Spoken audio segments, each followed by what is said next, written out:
శ్రీరామ్. రండి, పెళ్లికి రండి, మీరు రావాలి. నవంబర్ 7 ఉదయం 10:28 ఐటెక్స్ కళ్యాణ మండపం, హైదరాబాద్.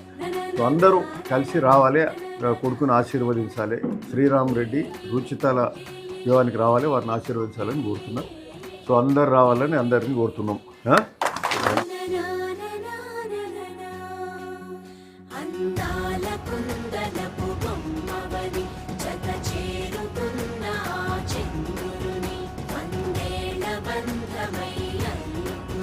చెయ్యందుకోవటే